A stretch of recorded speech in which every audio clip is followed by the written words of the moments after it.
Good evening, sim racing fans. I have just gotten in from a 13-hour operating day. To my surprise, Reiza have dropped once again another update in January. So if Reiza don't sleep, neither do I. I've got a cup of Red Bush tea and we're going to dig into this and just go through what they have in store for us. So they just go into a little bit of a preamble. They're celebrating another exciting Daytona 24 hours. The new update brings some improvements to AI, some level of detail things, some stuff to force feedback, AI improvements, I've just said. There's some good stuff. It keeps changing up. Let's get into it. Let's see what we're talking about. So, without further ado, generally, just added some flag panel support for local yellow flags. I've really been enjoying that. I think it adds to the immersion. MP logs will now rotate and maintain a history of 5 files. Good. Some issues when returning to garage were fixed. They fixed a bug leading to designated driver helmet liveries and things and outfits not working for low downforce and oval variants, and some shared memory issues as well. Now, the UI and the HUD, they've adjusted the HUD engine wear color change thresholds to better match damaged model. Great. They've added a performance screen option to enable and disable full screen pause on focus loss. Some ICM cycle buttons not being able to be double bound, they've fixed that. And some other bits and bobs with regards to UI and HUD. The physics, so a lot of people reported that they found a big difference with this, and it's going to be exciting to see how these cars now handle. Now, they've made some minor tread adjustments to the GT5, the G40 Cup, the FUSA All Generations, the Mini JCW, a personal favorite of mine, and a regular traumateamracing cycle on the community streams, the F3, F-Trainer Advanced, F-Retro Gen 2, F-Classic Gen 3 Soft Compound. They've adjusted the tyre wear rates for GT3s and GT Open. They've adjusted the tyre wear rates for all wet compounds, correcting excessive wear issues suffered by most. And they've adjusted the force feedback for F-Reiza and F-Ultimate, both generations. I love those cars. I'm going to be very excited to give them a try. I've got some leave coming up over the next 3 days. I'm going to get stuck into it. It's going to be fun. The FUSA 2023, they've added an AMDM Model 2. AI, again, some people are still saying that there's some issues with the AI. There's definitely room for improvement. But Reiza keep working and they keep pushing the envelope to try and get it better for us. So they've extended corridors which define the limit places AI cars can go by a third of its car width to reduce chances of AI drivers stepping into grass or high curbs. They fixed some car control not returning to player from AI teammate when returning to garage. I think that's driver swaps.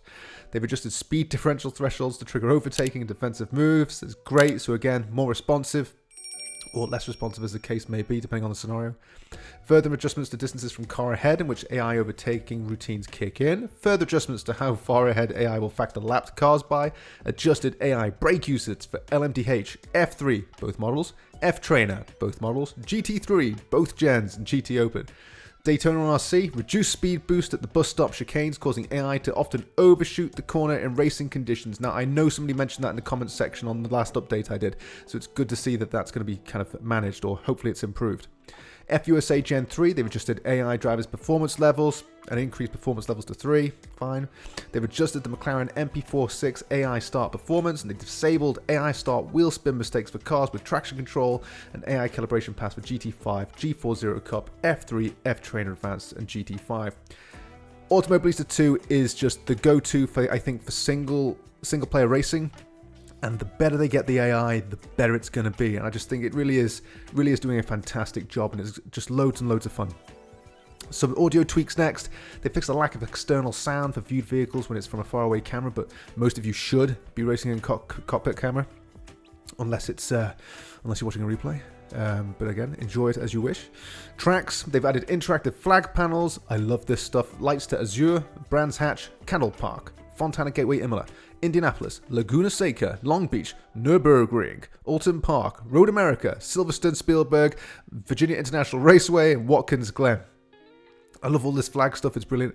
They've added local yellow support for interactive flag panels. On oval tracks, flag panels will now remain static green for the whole race unless there is a full course yellow. Great. Added dedicated safety car pit box to Laguna Seca, Road America, and Spielberg. I love Spielberg, personal favorite. Cadwell Park, they've fixed some 3D marshals level of detail range. And Laguna Seca, they've fixed level of detail range for 3D marshals. So again, just little bits of improvement, just add to the overall polish and the salt-based sprinkling of goodness. Vehicles, they've added leader lights to BMW M8 GTE, Nissan, the R390 GT1, they've corrected high and low downforce 3D models being swapped around.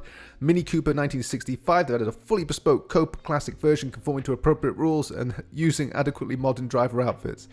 FV10 Gen 1, they've adjusted some front suspension animations to correct front wheels appearing to lift slightly at higher loads from external cameras. Wonderful level of detail they keep correcting. Corvette C8R GTE, they've added a cockpit windscreen banners.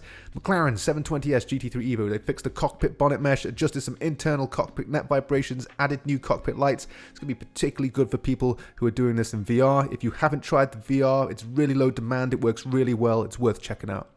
Reynard 2KI, they've corrected an angle at the front winglets. And finally, the FUSA Gen 3 added Gilles de Varane tribute livery. I hope I pronounced that right. Forgive me if I didn't. And that is it. I'm going to be tucking into this.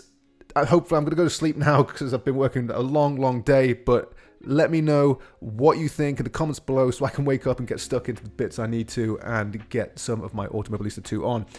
If you found value in this, like, subscribe. If you want to take part in some racing, we're going to be hopefully doing a community race this coming Friday. So check out the Discord link below. And as always, keep it classy, guys. Bye for now.